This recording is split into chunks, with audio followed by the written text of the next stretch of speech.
ओम शांति। आज 15 सितंबर 2020 का वाणी है। मीठे बच्चे बाप आए हैं तुम्हें ज्ञान का तीसरा नेत्र देने, जिससे तुम सृष्टि के आदि मध्य अंत को जानते हो। प्रश्न, शरणी शक्ति ही कौन सी बात हिम्मत के साथ समझा सकती है?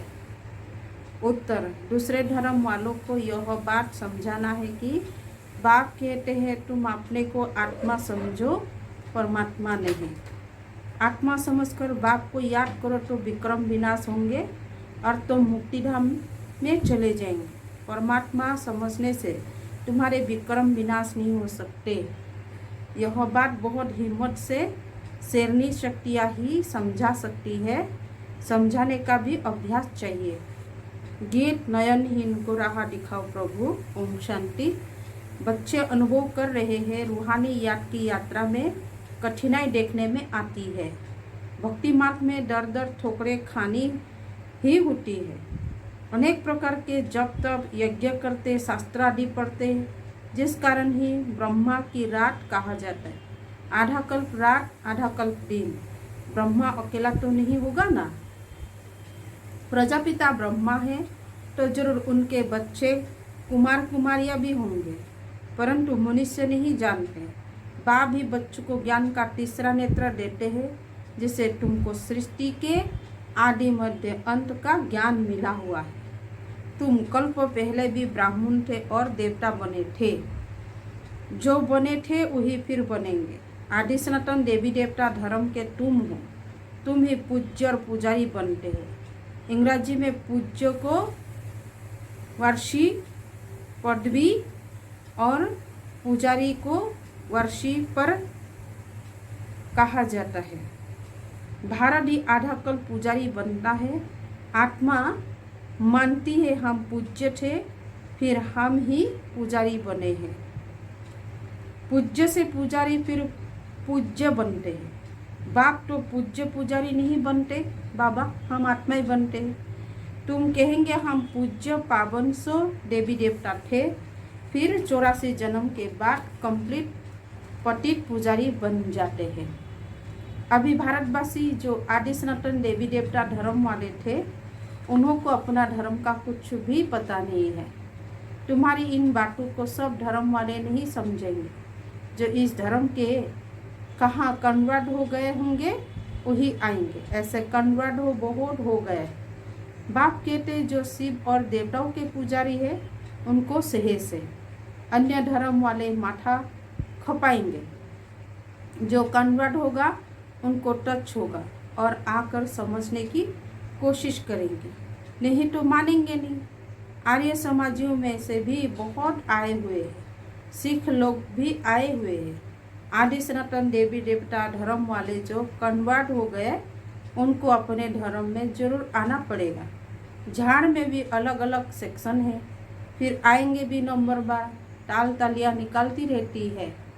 वह पवित्र होने कारण उन्हों का प्रभाव अच्छा निकलता है। इस समय देवी देवता धर्म का फाउंडेशन है ही नहीं, जो फिर लगाना पड़ता है। बाबा कहते और धर्म के सेक्शन जो बढ़ते जाता है उन्हों का ताल तालियाँ निकालती रहती है। वो पवित्र होने कारण वो आत्माएं आने के कारण ऊपर से उनका थोड़ा समय के लिए प्रभाव अच्छा पड़ता है। बाबा कहते देवी देवता का फाउंडेशन है ही नहीं, जो फिर लगाना पड़ता है संगम पर। बहन भाई तो बनना ही पड़े। हम एक बाबा के बच्चे सब आत्माएं भाई भाई हैं, फिर भाई बहन बनते हैं। अब जैसे कि नई सृष्टि की स्थापना हो रही है, पहले पहले है ब्राह्मण। नई सृष्टि की स्थापना में प्रजापिता ब्रह्मा तो जरूर चाहिए। ब्रह्मा द्वारा ब्राह्मण होंगे। इनको रुद्र ज्ञान यज्ञ भी कहा जाता है। इसमें ब्राह्मण जरूर चाहिए। प्रजापिता ब्रह्मा की औलाद जरूर चाहिए। वो है ग्रेट ग्रेट ग्रैंडफादर। ब्राह्मण है पहले नंबर में, चोटी वाला। आदम बीबी एडम ईव को मानते भी है। इस समय तुम पुजारी से पूज्य बन रहे। तुम्हारे सबसे अच्छा यादगार मंदिर दिलवारा मंदिर है। नीचे तपस्या में बैठे, ऊपर में राजाए, और यह तुम चैतन्य में बैठे हो। यह मंदिर खलास हो जाएंगे, फिर भक्ति मार्ग में बनेंगे। तुम जानते हो अभी हम राजयोग सीख रहे, फिर नई दुनिया में जाएंगे। वह जड़ मंदिर तुम चैतन्य में बैठे हो, मुख्य मंदिर यह ठीक बना हुआ है। स्वर्ग को नहीं तो कहाँ दिखाए है, इसलिए छत में स्वर्ग को दिखाया है। इस पर बहुत अच्छा समझा सकते हो। बोलो भारत ही स्वर्ग था, फिर अब भारत नरक है। इस धर्म वाले साथ झट समझेंगे। हिंदू में भी देखेंगे तो अनेक प्रकार के धर्मों में जाकर पड़े हैं। तुमको बहुत मेहनत करनी पड़ती है निकालने में। बाबा ने समझा, अपने को आत्मा समझ, माँ में कम याद करो बस, और कुछ बात ही नहीं करना चाहिए। जिसका अभ्यास नहीं उनको तो बात करनी भी नहीं चाहिए, नहीं तो बीके का नाम बदनाम कर देते हैं। अगर दूसरे धर्म वाले हैं तो समझाना चाहिए कि यदि तुम मुक्तिधाम में जाना चाहते तो अपने को आत्मा समझो, बाप को याद करो। अपने को परमात्मा नहीं समझो, अपने को आत्मा समझ बाबा को याद करो। करेंगे तो तुम्हारे जन्म जन्मांतर के पाप कट जाएंगे और मुक्तिधाम में चले जाएंगे। तुम्हारे लिए यह मनमना भव का मंत्र ही बस है, परंतु बात करने की हिम्मत चाहिए। शेरनी शक्ति ही सर्विस कर सकती है। सन्यासी लोग बाहर में जाकर विलायत वालों को ले आते हैं कि चलो तुमको स्पिरिचुअल नॉलेज देवे। अब वह बाप को तो जानते ही नहीं जो उनको स्पिरिचुअल नॉलेज मिले। ब्रह्म को भगवान समझ कह देते हैं, इसको याद करो बस, ये मंत्र दे देते हैं, जैसे किसी चिड़िया को अपने पिंजरे में डाल देते। तो ऐसे ऐसे समझाने में भी टाइम लगता है। बाबा ने कहा था हर एक चित्र के ऊपर लिखा हुआ हो शिव भगवान वच। तुम जानते हो इस दुनिया में धनी बिगर सब निधन के हैं, अनाथ है, अर्फन पुकारते हैं तुम माता पिता। अच्छा, उनका अर्थ क्या है? ऐसे ही बोलते रहते हैं, तुम्हारी कृपा से सुख घने रहे। और बाप तुमको स्वर्ग के सुख के लिए पढ़ा रहे हैं, जिसके लिए तुम पुरुषार्थ कर रहे हो। जो करेगा वो पाएगा। इस समय तो सब पतित है। पावन दुनिया तो एक स्वर्ग ही है, यहाँ कोई भी सत्य प्रधान हो न सके। सतयुग में जो सत्य प्रधान थे वही तमो प्रधान पतित बन जाते। क्राइस्ट के पिछाड़ी जो उनके धर्म वाले आते हैं वो तो पहले सत्य प्रधान होंगे ना।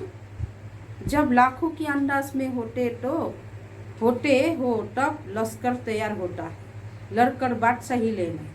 उनको सुख भी कम तो दुख भी कम। तुम्हारे जैसा सुख तो किसी को मिल ना सके। तुम अभी तैयार हो रहे हो सुखधाम में आने के लिए। बाकी सब धर्म कोई स्वर्ग में थोड़ी ही आते हैं। भारत जब स्वर्ग था तो उन जैसा पावन खंड कोई होता नहीं। जब बाप आते हैं तब भी ईश्वरीय राज्य स्थापना होता है।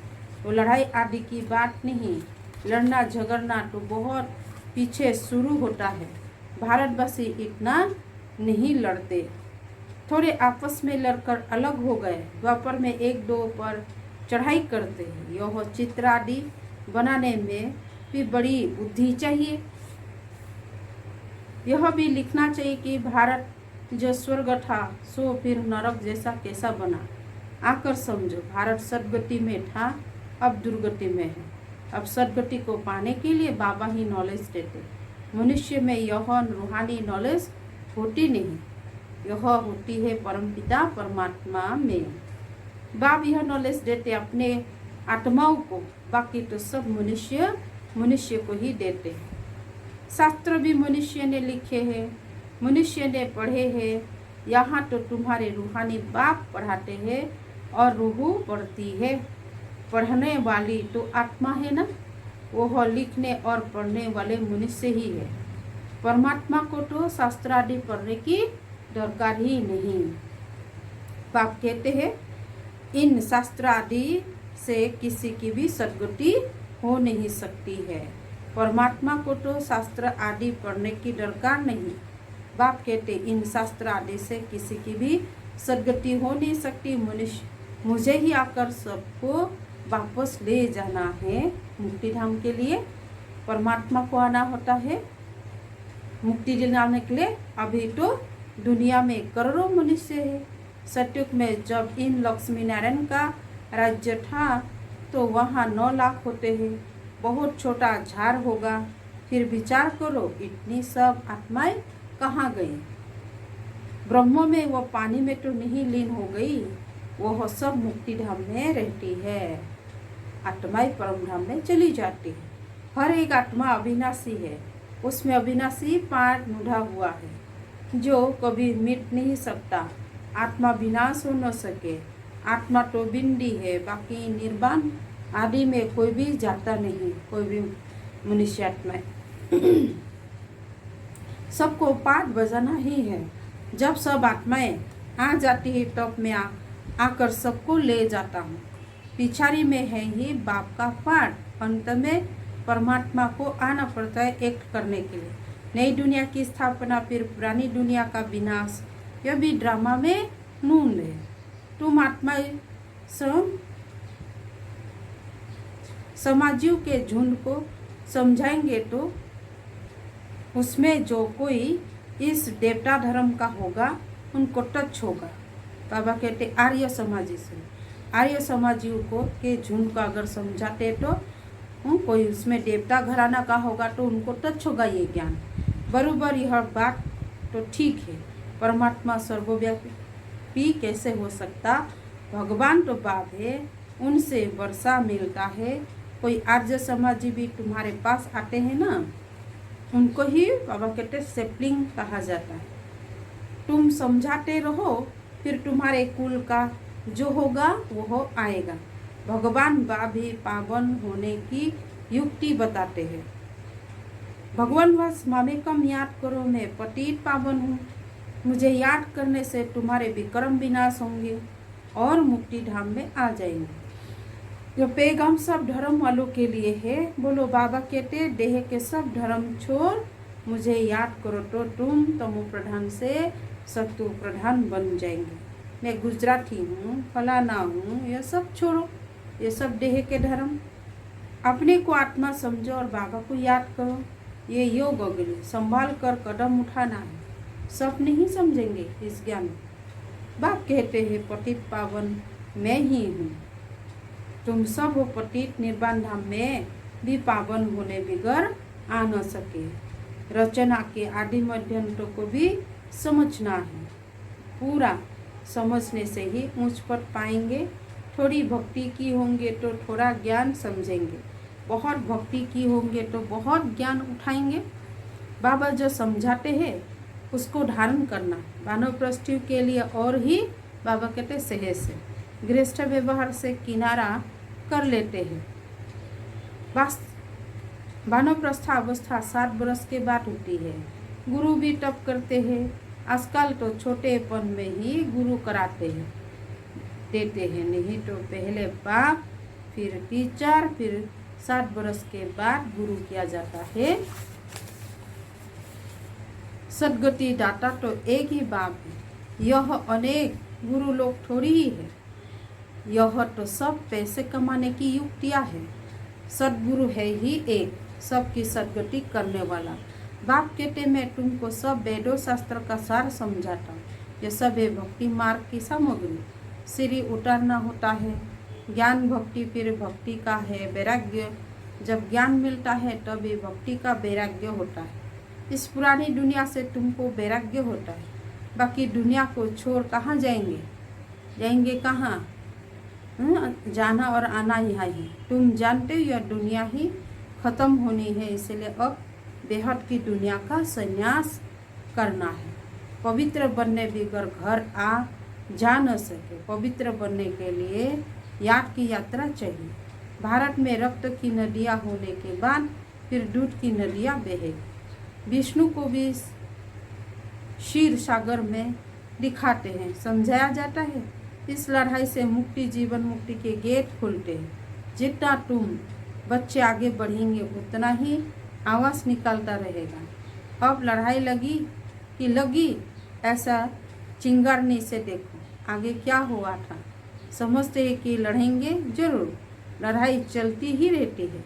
एक दो के मददगार बनते रहते हैं। तुमको भी नई दुनिया चाहिए तो पुरानी दुनिया जरूर ख़त्म होनी चाहिए।